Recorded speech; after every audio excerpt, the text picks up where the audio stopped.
गलत साइकिल है। इसका मतलब वो फायर करेंगे, जवाब में ईरान फायर करेगा, तो फिर तो ये सीज़ फायर टूट सकता है। मेरा ख्याल ये है कि हर सीज़ फायर में इनिशियल डेज जो होते हैं, 1-2 दिन टाइम लगता है जब तक कि ऑर्डर्स आखिरी बैटरी तक ना पहुंच जाए कि नाउ लेट ऑफ।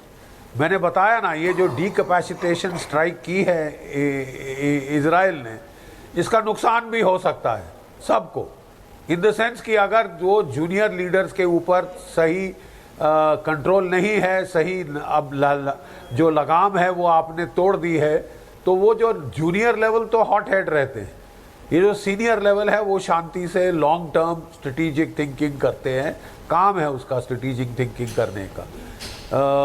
अब we'll have to wait and watch, क्या ये इनिशियल हिकअप्स हैं या वाकई ईरान चाहता है कि नहीं साहब हम तो लड़ते रहेंगे।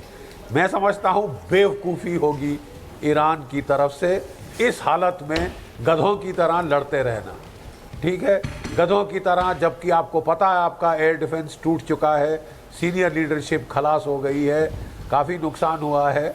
आई थिंक कंसोलिडेशन के लिए उन्होंने अपनी पॉलिटिकल विल पावर दर्शा दी है, अपने लोगों को बता दिया है कि साहब नहीं, हम बिल्कुल घुटने नहीं टेके, हमने हिट बैक किया, ना सिर्फ इजराइल पे बल्कि यूनाइटेड स्टेट्स पे भी हिट बैक कर दिया। तो आपका पूरा हो गया है फेस सेविंग, अब नॉक इट ऑफ, नहीं तो नुकसान ज़्यादा ईरान को होगा। अगर अमेरिका और इजराइल दोनों अपनी शक्तियां मिलाकर इस ईरान पे टूट पड़े जिसका एयर डिफेंस टूट चुका है, तो ये तो बेवकूफ़ी है, सरासर बेवकूफ़ी। इस वक्त सब लोग थोड़ा इस कॉन्फ्लिक्ट से तंग आ चुके हैं, दुनिया भर, ठीक है। बेहतरी इसी में होगी इजराइल की, ईरान की, कि अब ये कॉल ऑफ किया जाए। ये टिट फॉर टैट चलता रहा तो फिर तो कोई सीज़ फायर नहीं होगा। और डोनाल्ड ट्रंप को भी थोड़ा सा, अगर वो यूक्रेन की वारदात को नहीं दोहराना चाहते जिसमें उनकी काफ़ी कन्नी कटी है, वो थोड़े से पावरलेस लगे हैं रोकने के लिए। जितना रोकने की कोशिश की है उतना युद्ध बढ़ गया है, क्योंकि ना वो रोक सके व्लादिमीर ज़ेलेंस्की को और ना वो पुतिन साहब को रोक पाए। तो कहीं ना कहीं तो उनके पास अंकुश होना पड़ेगा कि वो ही can then crack the whip to enforce the ceasefire. कोई एनफोर्सिंग मैकेनिज्म अगर नहीं है तो फिर वो नहीं चलेगा, ठीक है, unless both sides are exhausted, ठीक है।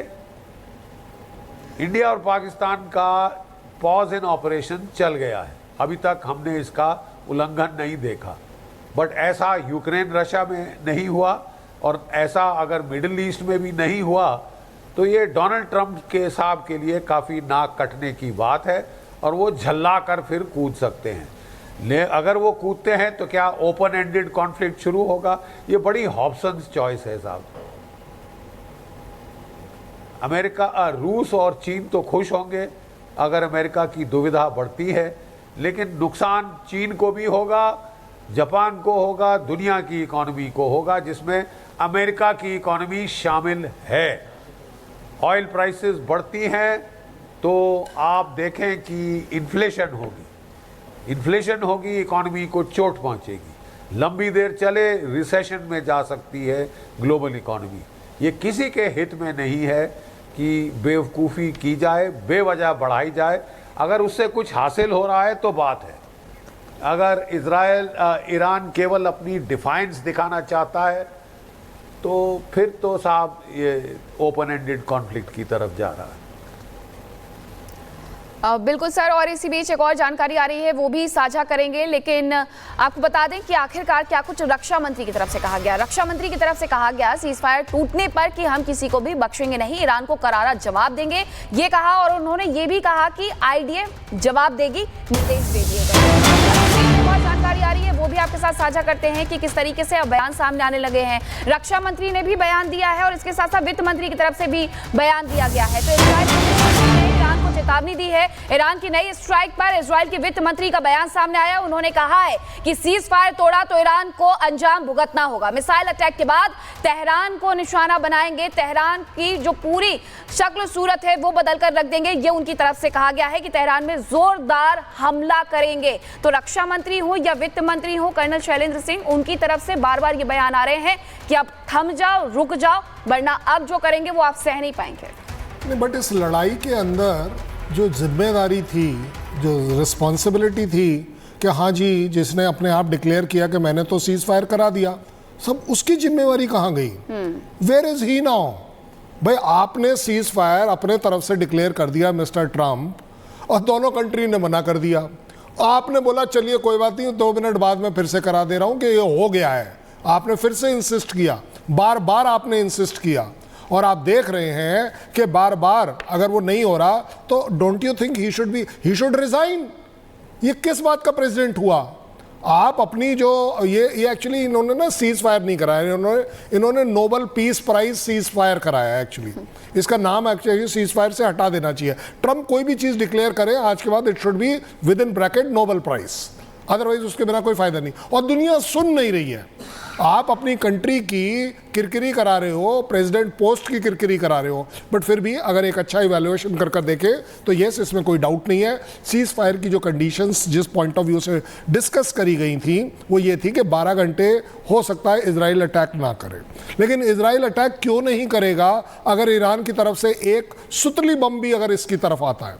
बड़ा छोटा, कितना बड़ा अटैक, छोटा बड़ा अटैक, ये सब बेकार की बात है। ज़्यादा बड़ी बात यह है अटैक तो अटैक है। आपका अटैक सक्सेसफुल हुआ या नहीं हुआ, मुझे नहीं लगता 365 दिन 24 घंटे आयरन डोम और जो एयर डिफेंस सिस्टम इजराइल का है वो कभी भी अलर्ट ना हो। वो हमेशा अलर्ट रहता है, रहना चाहिए। एग्जिस्टेंस की लड़ाई है, आप मारे जाएंगे, आपको मारने के लिए लोग बैठे हुए हैं। आज अगर ईरान मना भी कर देगा ऑफिशियली कहने के लिए, फॉर्मेलिटी के लिए, आपके ऊपर अभी भी अटैक आ सकता है, हूती से, हिजबुल्लाह से, किसी से भी आ सकता है। सो अपने आप में ये जो सीज फायर की जो बात चल रही है ये थोड़ा डिफिकल्ट इसलिए होता चला जा रहा है कि अगर 2 घंटे पहले मेरे ऊपर अटैक हुआ, मैं इजराइल हूँ, अब 2 घंटे बाद मैंने अटैक किया, अब वो ईरान बोलेगा कि जी 2 घंटे बाद मैं कर रहा हूँ, 1 घंटे बाद मैं कर रहा हूँ, तो ये तो लड़ाई चलती जाएगी और सीज फायर इफेक्टिव नहीं होगा। इसके जिम्मेदार बिल्कुल कौन सर, है? इफेक्टिव नहीं हो पाएगा सीज फायर ऐसे। कर्नल शैलेंद्र सिंह सर, आप बिल्कुल ठीक कह रहे हैं, लेकिन इसी बीच में दर्शकों को हमें बता दें कि लगातार जो स्थिति है, देखिए ट्रंप कहाँ है, ये एक बड़ा सवाल है। जो बार बार कह रहे थे कि हमने सीज फायर करवा दिया है, अब उनकी स्टेटमेंट क्यों नहीं सामने आ रही है? 4 बैक टू बैक उन्होंने पोस्ट किए थे, लेकिन सीज फायर के ट्रंप के जो दावे हैं, ईरान की जो मिसाइलें हैं, आज भी इजराइल के कुछ शहरों में ईरानी मिसाइल तबाही मचा रही है। सवाल ये है कि क्या पीछे से कोई और ताकत ईरान को उकसा रही है? क्या मॉस्को में हुई मीटिंग ने जंग को नया मोड़ दे दिया है? सीज फायर के दावे क्यों हवा हवाई साबित हो रहे हैं, एक रिपोर्ट के जरिए हम समझाते हैं।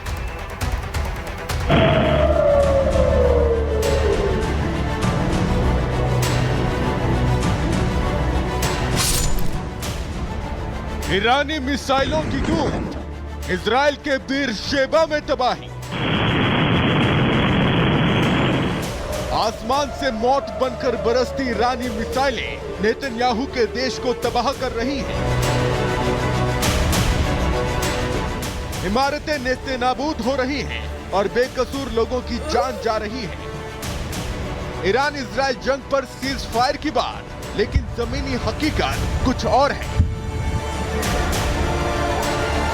ट्रंप ने कहा था जंग रुक गई है, कतर ने कहा दोनों देश मान गए हैं, लेकिन अगले ही घंटे ईरान ने इजराइल पर मिसाइलें बरसा दी। इजराइल के शहरों में कब्र खोद दी, बीरशेबा और तेल अवीव में बमबारी की।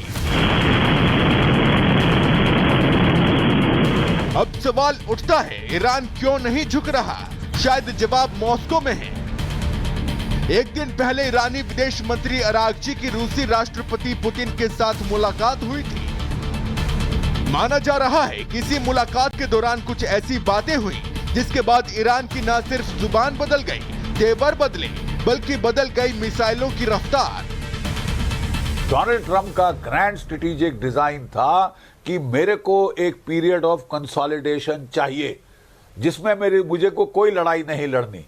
यूक्रेन बाइडेन की लड़ाई है, मैं उसे बंद कराना चाहता हूं।